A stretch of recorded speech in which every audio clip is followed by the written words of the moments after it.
तो role models आगे लाना बहुत ज़रूरी है और सोसाइटी को सिंपैथी के मतलब पर्सन्स विद डिसेबिलिटीज़ को सिंपैथी के नज़र से देखना बंद करना होगा। मतलब अभी भी बहुत ज़रूरत है और स्टीरियोटाइप सोच से भी बाहर निकलना पड़ेगा। तो ये चीज़ एजुकेशन से होगी। जो भी स्टार्ट हो रही है करिकुलम में डिसेबिलिटी बच्चों से को बच्चे बचपन से ही स्टार्ट कराना चाहिए। मैं खुद सीआईआई के साथ मिलकर डिसेबिलिटी सेंसिटाइजेशन की वर्कशॉप्स देती हूँ स्कूलों में।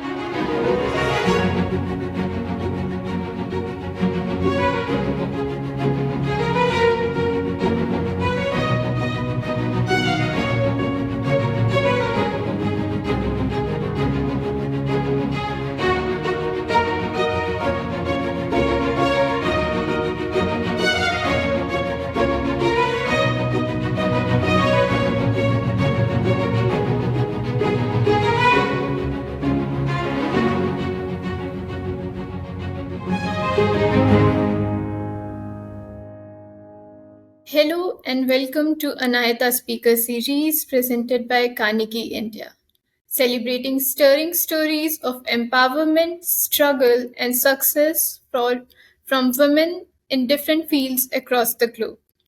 Stories we hope are bound to inspire young professionals. I am Shalya Shankar. I am the Young Ambassador in the Political Economy program at Carnegie India. Today, we are honored to have with us Suvarna Raj. Suvarna ji is an international para athlete and a dedicated disability rights activist.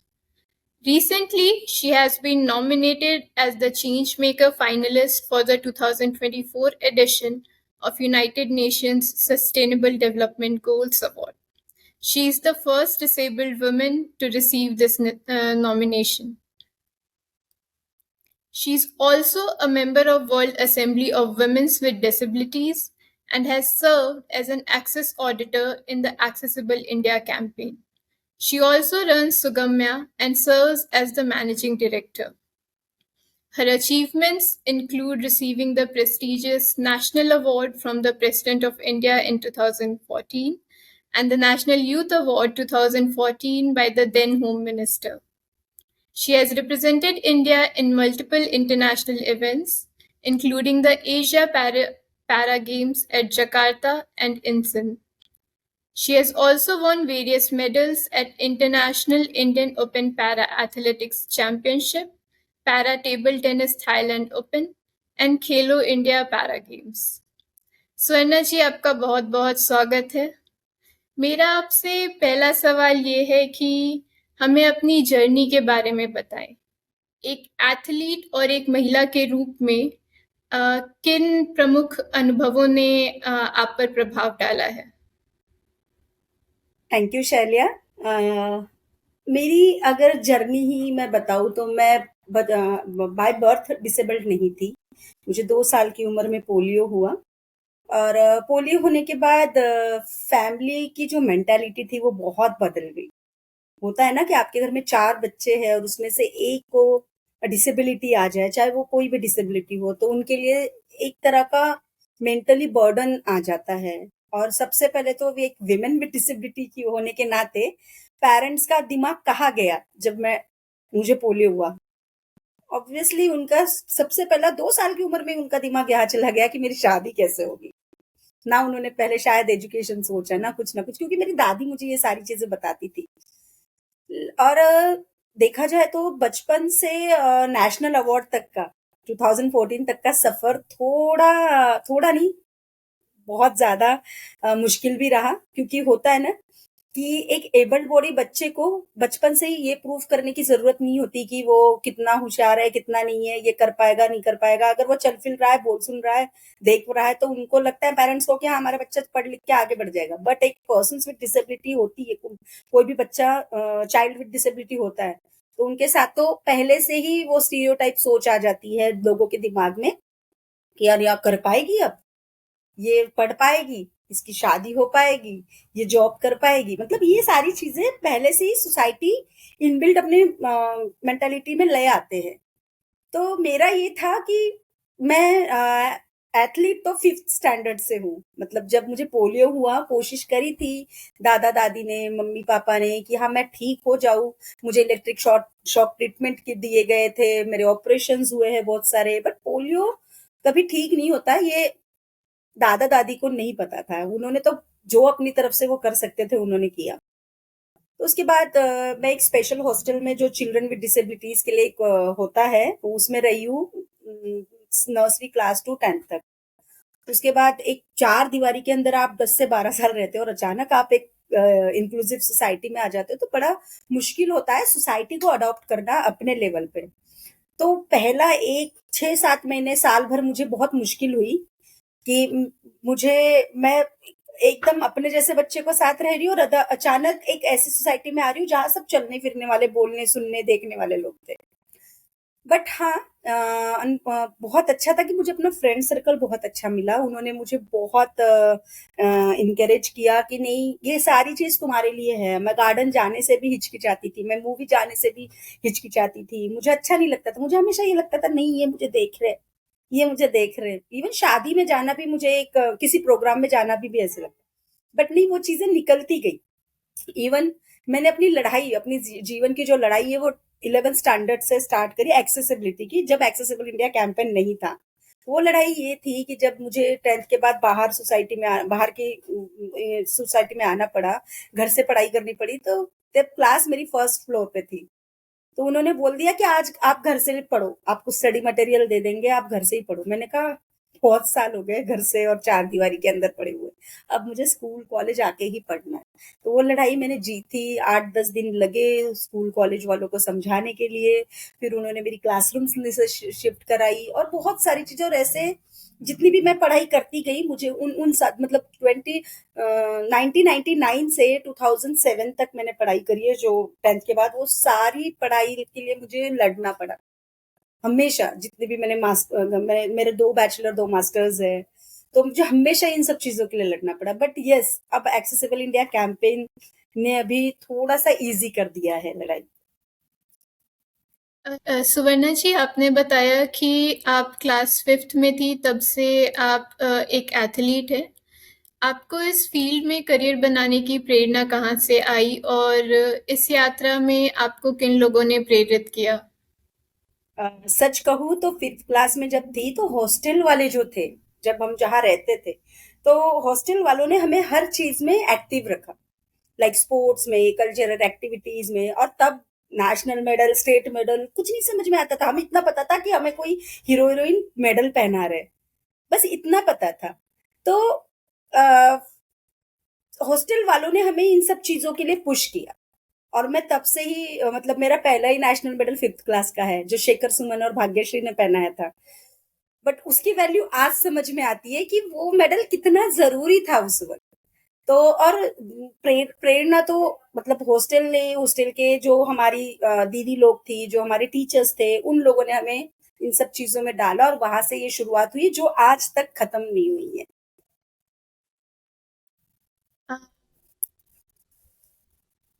तो हम अपने अगले सवाल की ओर बढ़ते हैं और मेरा अगला सवाल आपके करियर से रिलेटेड ही है।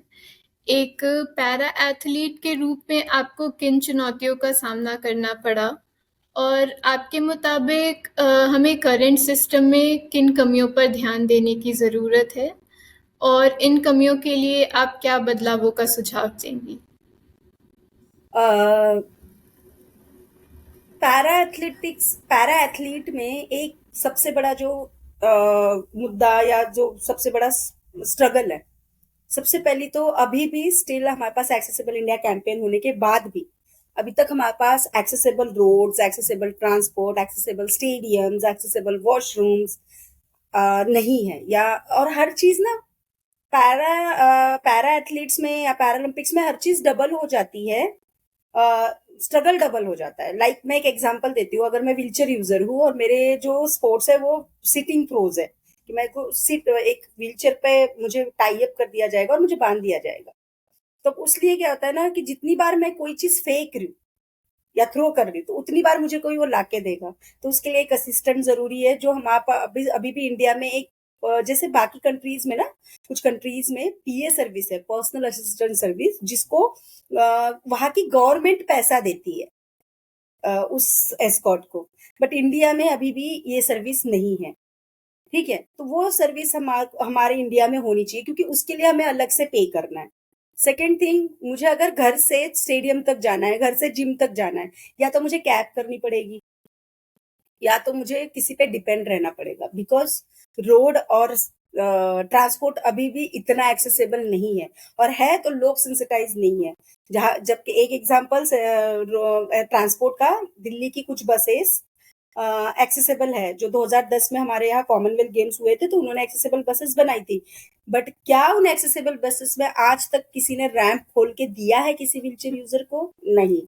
क्योंकि मैं आए दिन ट्रैवल करती हूँ, मैं कभी बोटानिकल से अगर मुझे ग्रेटर नोएडा आना है, तो मैं उनसे खुलवाती हूँ, तो वो स्टक हो चुका है वो रैंप, क्योंकि उन्हें यही नहीं पता कि हमारे बस में रैंप है। तो ट्रांसपोर्ट का एक प्रॉब्लम है भी, हर बंदा तो कैब अफोर्ड नहीं कर सकता ना। अगर मुझे बोटानिकल से परी चौक आना है, तो कम से कम 400-500 रुपए कैब में देने हैं, वही काम मेरा 50 रुपए में हो रहा है ना।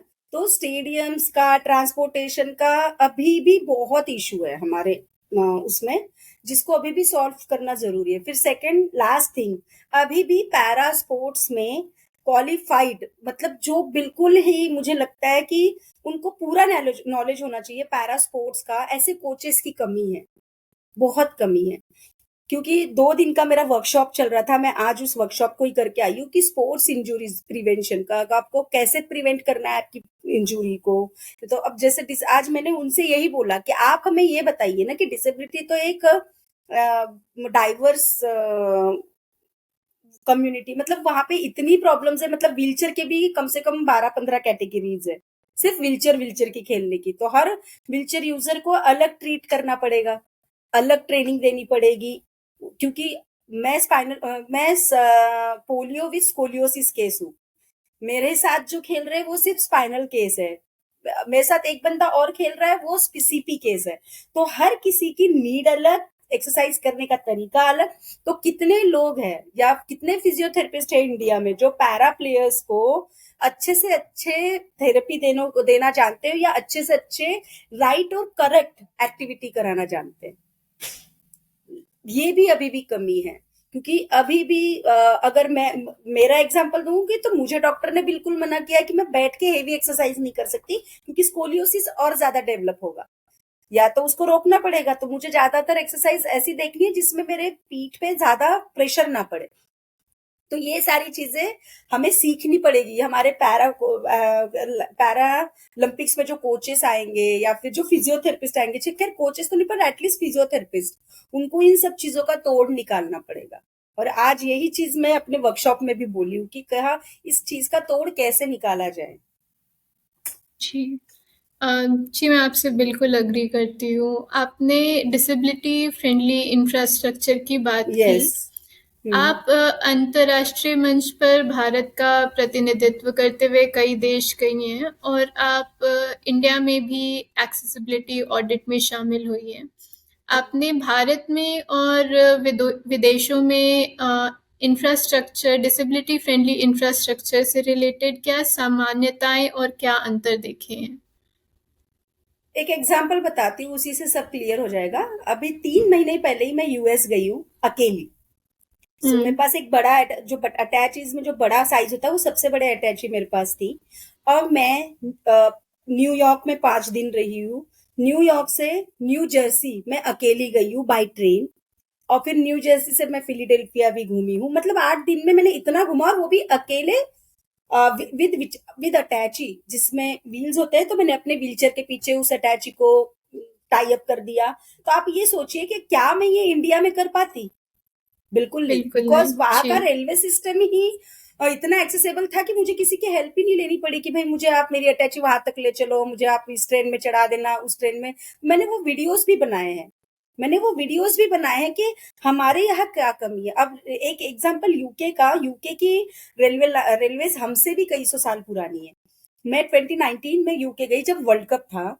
तो मैं एक दिन मैं तो स्पोर्ट्स ट्रेनिंग प्रोग्राम के लिए गई थी, बट मैंने कहा चलो यहाँ है तो वर्ल्ड कप का एक मैच भी देख के जाते हैं। तो मैं किसी शहर से किसी शहर में गई हूँ, तो देखा कि अरे यहाँ का रेलवे सिस्टम तो इंडिया की तरह ही है, प्लेटफॉर्म और उसके बीच में गैप है, अब कैसे करें? तो बहुत सारे इंडियन लोग थे वहां पे, तो मैंने उनको बोल दिया भाई ट्रेन आएगी तो प्लीज मुझे ट्रेन में चढ़ा देना। बट यकीन मानिए ट्रेन आने से 1 मिनट पहले एक रेलवे का बंदा आया, हाथ में एक मैनुअल रैंप लाया, उसने रैंप लगाया, ट्रेन पे चढ़ाया, नेक्स्ट स्टेशन पूछा, वायरलेस पे अगले को नेक्स्ट स्टेशन बनाया बताया, और 1.5 घंटे बाद मेरा जो स्टेशन आया वहां पे एक बंदा ऑलरेडी रैंप लेके खड़ा था। तो कहीं ना कहीं सेंसिटाइजेशन और अवेयरनेस दोनों की कमी है उस मतलब। और ऐसा नहीं है कि हो नहीं सकता, बस हमें उसको एक्टिविज्म का तरीका या एक्टिविज्म की उस एक्टिविज्म को और थोड़ा बढ़ाना पड़ेगा। जी, बिल्कुल। सुवर्णा जी, आप एक्सेसिबिलिटी को कैसे समझती हैं? और क्या आपने समय के साथ एक्सेसिबिलिटी की समझ में कोई बदलाव देखा है? देखो, एक्सेसिबल इंडिया कैंपेन आने के बाद एक्सेसिबिलिटी में बहुत सारा काम हो रहा है, बट स्टिल मुझे एक लगता है कि एक्सेसिबल इंडिया कैंपेन ने क्या करा था, पहला एक फेज था जिसमें 2,500 बिल्डिंग्स को एक्सेसिबल कराना था। तो कुछ इम्पैनल्ड ऑर्गेनाइजेशंस थे जिसमें मैं भी हूँ, तो हम लोगों ने उन 2,500 बिल्डिंग को एक्सेसिबल कराने का काम किया, ऑडिट किया, उसके बाद उसके इम्प्लीमेंटेशन पे भी काम हुआ, उसमें काम भी हुआ। लेकिन मानिए कि आज मैं 100 बिल्डिंग ऑडिट कर रही हूँ, लेकिन वर्तमान में 100 बिल्डिंग और खड़ी हो रही है ना? वर्तमान में जिधर हम काम कर रहे हैं, आज के दिन मान लीजिए मैंने 2 बिल्डिंग का काम करके आ रही हूँ, लेकिन उसी दिन 2 की जगह 200 बिल्डिंग तो और बन रही है इंडिया में। तो कहीं ना कहीं एक्सेसिबिलिटी में मुझे ऐसा लगता है कि थोड़ा स्ट्रिक्ट हो जाना चाहिए। आर्किटेक्चर्स का जो 4 साल का कोर्स होता है, वैसे अभी हो गया है, उनको मैंडेटरी कर दिया है कि 1 साल एटलीस्ट एक्सेसिबिलिटी के बारे में पढ़ा जाए और उनको सब चीजों को समझाया जाए। लेकिन अभी भी हमारे जो सोच है वो कहाँ अटकी है? अगर किसी ने बोला कि एक्सेसिबिलिटी चाहिए, तो एक्सेसिबिलिटी सिर्फ रैंप और लिफ्ट तक ही अटकी हुई है, जबकि एक्सेसिबिलिटी रैंप और लिफ्ट तक नहीं है। और दूसरी बात, कई बार क्या होता है ना कि डिसेबिलिटी या एक्सेसिबिलिटी को, मान लीजिए मैं किसी प्रोग्राम में जा रही हूँ, उस प्रोग्राम में स्टेज के लिए 3 स्टेज है और वहां रैंप नहीं है, ठीक है? तो मैं को भाषण देने के लिए बोल दिया कि आप नीचे से ही ऑनर कर देते हैं आपको, और आप नीचे से स्पीच दे देती है। तो लोगों के दिमाग में क्या चीज आएगी सबसे पहले कि she is a wheelchair user, that's इसलिए वो स्टेज पे नहीं पहुंच पाई। लेकिन अगर वो इंफ्रास्ट्रक्चर, वो एनवायरमेंट एक्सेसिबल होता, तो मैं उस वक्त कहाँ होती? स्टेज पे होती। तो कहीं ना कहीं एक्सेसिबिलिटी और डिसेबिलिटी सिर्फ यहाँ है, हम लोग स्मार्ट सिटी को बना रहे लेकिन सोच को स्मार्ट नहीं कर रहे। थोड़ा सोच को स्मार्ट बनाने की जरूरत है। आप सिर्फ लिफ्ट और रैंप तक मत रुकिए। साइन लैंग्वेज है, साइनेजेस है, ब्रेल है, टैक्टाइल है। आपको पता है टैक्टाइल आज भी इंडिया में सिर्फ 1% लोगों को पता है कि टैक्टाइल का यूज क्या है, उसको कैसे इंस्टॉल करना है और वो किसके लिए है। सिर्फ 1% लोगों को पता होगा। बाकी लोगों क्यों? मेट्रो में आप चाहिए, मेट्रो में किसी दिन सफर करिए और मेट्रो में एक सर्वे कर दीजिए और लोगों को पूछिए कि ये जो पीली टाइल्स बिछा रखी है इसका मतलब क्या है। और अगर काम होता भी है, कोई बिल्डिंग में ऑडिट किया और वहां पे जाके हमने रिपोर्ट दी, भाई ये लोगों ने उसको डिजाइन के तौर पे लगा दिया है, उनको पता ही नहीं कि ये टाइल्स ऐसे और ऐसे लगनी है और वो किस लिए लगनी है।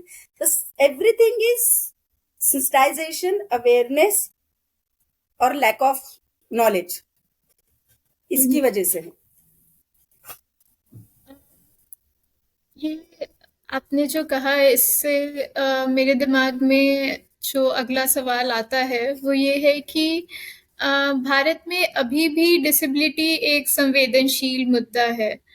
और आपके विचार में हम अपने घरों, स्कूलों और ऑफिसेज में इससे डिसेबिलिटी से रिलेटेड जो बातचीत है उसे आगे कैसे बढ़ा सकते हैं और क्या ठोस कदम ले सकते हैं इस डायरेक्शन में?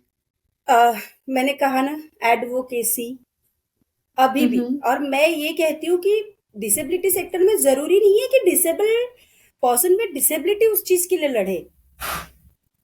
हर व्यक्ति लड़ सकता है। देखिए, अगर किसी के घर में एक विकलांग व्यक्ति है या किसी सोसाइटी में रह रहा है, जैसे मेरी सोसाइटी में 5 साल हो गए मुझे यहाँ पे, मेरा एक लड़ाई इनसे चल रही है, बिल्डर से। मेरा पार्क एक्सेसिबल नहीं है, बैडमिंटन कोर्ट एक्सेसिबल नहीं है, घर में भी उन्होंने कुछ चीजें, भाई पैसा तो हमने पूरा दिया है ना।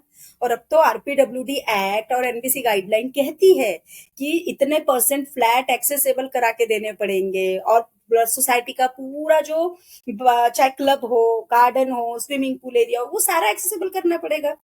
तो यहाँ पे मैं तो लड़ी रही हूँ, लेकिन मेरे साथ साथ अगर कोई किसी को देख रहा है कि यार इस सोसाइटी में इसको ये प्रॉब्लम हो रही है, या इसके घर में इस बच्चे को ये प्रॉब्लम हो रही है, तो उनको भी लड़ना पड़ेगा, या उनको भी उस बात के लिए बताना पड़ेगा। तो स्टिल एडवोकेसी की बहुत ज्यादा जरूरत है अभी।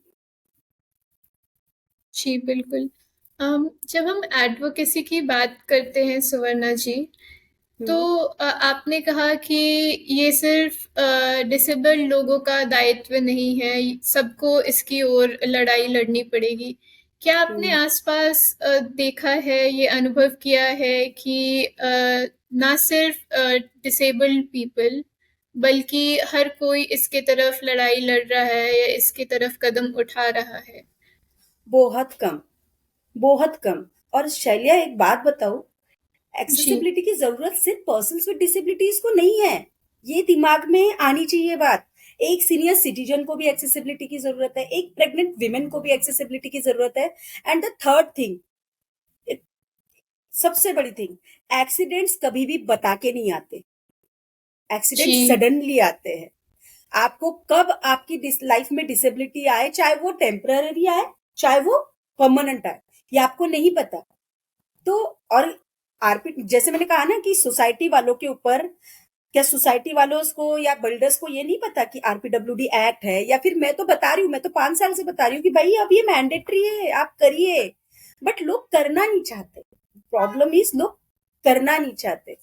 तो वो सबसे ज्यादा जरूरी है कि सोसाइटी में भी, मतलब ऑल ओवर, मुझे लगता है कि पर्सन विद डिसेबिलिटीज में भी आई थिंक कुछ ना कुछ लैक ऑफ अवेयरनेस है। या तो वो ये भी नहीं जानते कि हमारे लिए rights of person with disability act बना है। हमारा ये अधिकार है कि हम किसी भी स्कूल में जाके एडमिशन ले सकते हैं, स्कूल एक्सेसिबल होना चाहिए और मैं वहां जाके पढ़ सकती हूँ, मैं इस हॉस्पिटल में जॉब कर सकती हूँ। मान लीजिए कि आपको कहीं पे अपॉइंट कर दिया गया, वहां एक्सेसिबिलिटी नहीं है, तो आप उनको एक रिक्वेस्ट लेटर दे सकते हो कि ये एक्ट है, आपको आपकी जगह एक्सेसिबल बनानी पड़ेगी, और मैं पूरा अधिकार रखता हूँ ये जॉब करने का, ये स्कूल में पढ़ने का, या हर चीज का। बस कहीं ना कहीं lack of awareness person with disabilities में भी है, और सोसाइटी में भी सुवर्णा जी, हमने एडवोकेसी और कैंपेन के बारे में बात की। अ, अब हम थोड़ा हटकर आपसे ये जानना चाहेंगे कि आप अपने खाली समय में क्या करती हैं?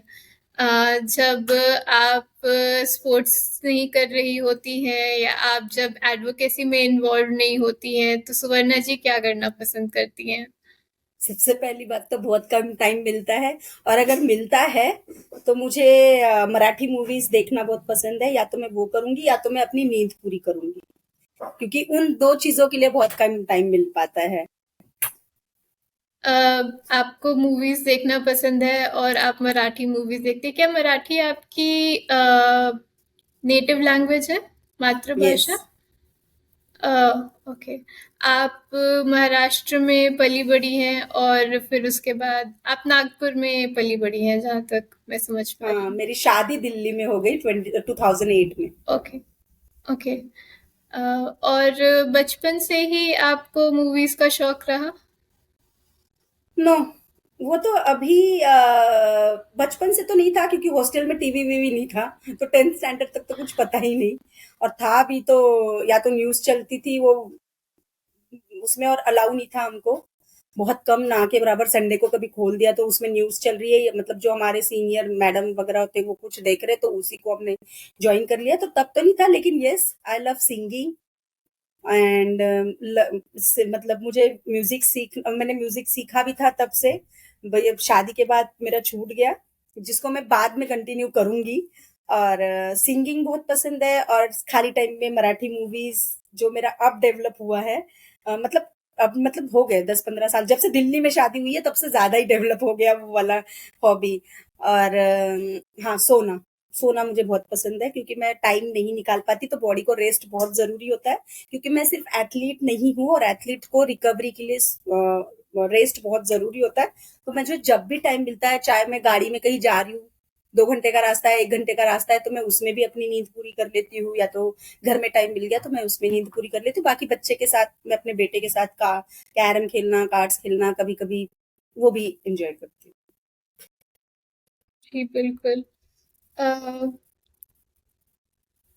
सुवर्णा जी, आप सुगम्य से भी जुड़ी हुई हैं, आप उसकी मैनेजिंग डायरेक्टर हैं। हमें सुगम्य से जुड़े अपने अनुभव बताइए। सुगम में जस्ट मेरी कंपनी है, जो भी एक्सेसिबिलिटी का काम मैं करती हूँ, जो भी टेंडर्स में लेती हूँ, जो भी काम लेती हूँ, मैं बस उसके थ्रू करती हूँ। मतलब सब कुछ, क्योंकि मुझे लगता है कि एक कंपनी आगे मैं उसको और थोड़ा एक्सपांड करना चाहूंगी कि एक्सेसिबिलिटी ही नहीं, डिसेबिलिटी पे भी कुछ और वर्कशॉप्स करना या और चीजें करना, तो मैं उसको जितना एक्सपांड कर पाऊंगी मैं वो करूंगी। अभी तो जस्ट शुरुआत है सुगम्य की एक्सेसिबिलिटी से, तो बस यही एक है अभी तो फिलहाल। सुवर्णा जी, आप अपनी कंपनी का फ्यूचर कैसे देखती हैं? आप अपनी कंपनी के लिए क्या प्लान्स, आप अ, किस तरह से इस कंपनी को और इस काम को आगे बढ़ाना चाहती हैं? शैलिया, मेरे ना तीन चार दो तीन ड्रीम्स है, तीन चार भी बोल सकते हैं, जिसमें मेरा पहला dream he the medal, second dream is make India fully accessible. तो वो सुगम में से कहीं ना कहीं जुड़ता है क्योंकि मैं सुगम में थ्रू ही एक्सेसिबिलिटी का काम करती हूँ। तो मुझे लगता है कि सुगम में मैं ऐसा काम करूँ एक्सेसिबिलिटी को लेके, जहाँ पे मैं ज्यादा से ज्यादा इंडिया की जितनी भी इंफ्रास्ट्रक्चर्स है, चाहे वो ट्रांसपोर्टेशन से रिलेटेड हो, चाहे वो रोड से रिलेटेड हो, चाहे वो बिल्डिंग से रिलेटेड हो, तो मैं चाहती हूँ कि जितना मैं काम कर पाऊँ और सुगम में मैं उन सब चीजों को ऐड कर पाऊँ और मैं एक एग्जाम्पल सेट कर पाऊँ कि हाँ, सुगम्य ने एटलीस्ट इतना काम किया और इतनी बिल्डिंग्स को चिल्ड्रन विद डिसेबिलिटीज के लिए, क्योंकि एक्सेसिबिलिटी स्टार्ट मतलब चिल्ड्रन विद डिसेबिलिटीज का फ्यूचर या जो शुरुआत है वो बचपन से स्टार्ट हो जाती है। तो कहीं ना कहीं आई थिंक मैं उन चिल्ड्रन विद डिसेबिलिटीज के लिए काम कर रही हूँ या वो उन पर्सन विद डिसेबिलिटी के लिए काम करती हूँ जो आने वाले समय में जो स्ट्रगल हमने किया कि जैसे हमें नॉर्मल स्कूल में एडमिशन नहीं मिला तो हमें एक हॉस्टल में रहना पड़ा, क्योंकि तब इंक्लूसिव स्किल ने बोला था कि भाई हमारे पास तो एक्सेसिबिलिटी नहीं, कौन उठा के लाएगा, कौन लेके जाएगा, बाथरूम में कौन इनको शिफ्ट कराएगा, कौन लेके आएगा, तो वो चीजें अब नहीं होनी चाहिए। बस इसलिए ये सुगम्य जो है बिल्कुल काम कर रही अम, है। सुवर्णा जी, आपने डिसेबिलिटी से रिलेटेड अपने चैलेंजेस बताए, पर क्या a women in sports with who has disabilities, क्या एक महिला के रूप में आपको किसी अन्य चुनौतियों का सामना करना पड़ा जो आपको ऐसा लगा कि आपके मेल काउंटरपार्ट्स ने नहीं किया? नहीं, एक्चुअली डिसेबिलिटी सेक्टर में तो चाहे विमेन हो या मेन, स्ट्रगल सेम है, बिल्कुल सेम। ओके। ऐसा कुछ नहीं है क्योंकि डिसेबिलिटी तो लड़कों को भी वही होती है, लड़कियों को भी वही होती है, तो उनके चैलेंजेस मोस्टली सेम होते हैं। तो विमेन बस ये कभी कभी समटाइम्स ये होता है कि नेशनल्स में जब हम जाते हैं, नेशनल्स में, मैं इंटरनेशनल इंटरनेशनली तो सारी चीजें बहुत अच्छी होती, नेशनल्स में हम लोग जाते हैं तो हमें अगर वॉशरूम यूज करना है या फिर सीआईसी करना है या कुछ करना है, तो हमें एक्सेसिबल वॉशरूम ही चाहिए होता है विमेन विद डिसेबिलिटी को, क्योंकि हम कहीं बाहर जैसे जैसे मैन का होता है कि वो कहीं बाहर कैसे भी करके मैनेज कर लेते हैं, बट हम नहीं कर पाते चाहे वो व्हीलचेयर पे। तो ये थोड़ा एक एक्सेसिबिलिटी का सबसे बड़ा इशू विमेन विद डिसेबिलिटीज को आता है इन स्पोर्ट्स। जी, बिल्कुल। स्वर्णा जी, मेरा आपसे आखिरी सवाल ये है कि आपके मुताबिक हम क्या चेंजेस ला सकते हैं ताकि पीपल विद डिसेबिलिटी को अपने सपने पूरे करने में कोई रुकावट ना हो, चाहे वो कोई भी फील्ड हो, स्पोर्ट्स हो या फिर एकेडमिक्स हो या फिर आर्ट्स हो? बहुत अच्छा क्वेश्चन। आप देखिए पैरालंपिक्स और ओलंपिक्स का आंकड़ा, ठीक है, ओलंपिक्स हैव 7 मेडल्स, और पैरालंपिक्स में तो गोल्ड ही 7 है ना? तो पोटेंशियल की तो कहीं कमी नहीं है, या स्ट्रगल की कहीं कमी नहीं है, या मेहनत की कहीं कमी नहीं है। ठीक है, इवन दी एजुकेशन सेक्टर ले लीजिए, हर साल कितने पर्सन विद डिसेबिलिटीज होते हैं जो आईएएस एग्जाम में बहुत अच्छा रैंक ला पाते हैं।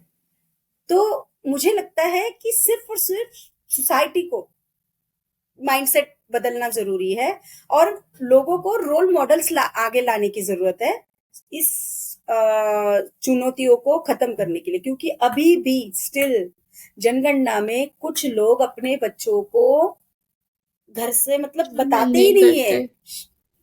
कि हमारा कोई विकलांग बच्चा या बच्ची है। तो ये चीज कैसे खत्म होगी, ये हिचक कैसे खत्म होगी? जब रोल मॉडल्स दुनिया के आगे आएंगे। आप अपनी सोसाइटी में कितने फंक्शंस होते हैं, इंडिया तो फंक्शंस का भरपार है, कभी कुछ हो रहा है, कभी, और वो भी सोसाइटी और अच्छे यूनिटी लेवल पे होता है। तो जिस सोसाइटी में जो इंसान छोटी सी भी उपलब्धि कर रहा है उसको सोसाइटी के सामने खड़ा करो, उनकी उपलब्धियां बताओ, तो लोगों को क्या होगा, कोई और दिख रहा होगा ना, यार इनके घर में भी तो एक बच्चा है विकलांग, तो ये भी इस लेवल पे जा सकता है। तो रोल मॉडल्स आगे लाना बहुत जरूरी है, और सोसाइटी को सिंपैथी के मतलब पर्सन विद डिसेबिलिटीज को सिंपैथी के नजर से देखना बंद करना होगा। मतलब अभी भी बहुत जरूरत है, और स्टीरियोटाइप सोच से भी बाहर निकलना पड़ेगा। तो ये चीज एजुकेशन से होगी, जो भी स्टार्ट हो रही है करिकुलम में डिसेबिलिटी बच्चों से को बच्चे बचपन से ही स्टार्ट कराना चाहिए। मैं खुद सीआईआई के साथ मिलकर डिसेबिलिटी सेंसिटाइजेशन की वर्कशॉप्स देती हूँ स्कूलों में। तो ये चीजें होना जरूरी है, क्योंकि बच्चों का मेंटालिटी बदलेगी तो वो अपने आप बड़े होते जाएंगे, तो उनकी वो मेंटालिटी से हमें नहीं पढ़ाया गया था, या हमारे साथ जो लोग पले बड़े हैं जो एबल बॉडी, उनको नहीं पढ़ाया गया था। तो ये शिक्षा शुरू होनी चाहिए। जी, बिल्कुल। मैं आपसे 100% अग्री करती हूँ कि सपोर्ट की ज़रूरत है और एनकरेजमेंट की। Thank you so much Suvarna ji for taking out time and having this conversation with us. And to our audience, we hope you enjoyed this conversation as much as we did. Please visit Carnegie India's YouTube channel to access all the episodes of Anayata Speaker Series. Thank you and see you next month.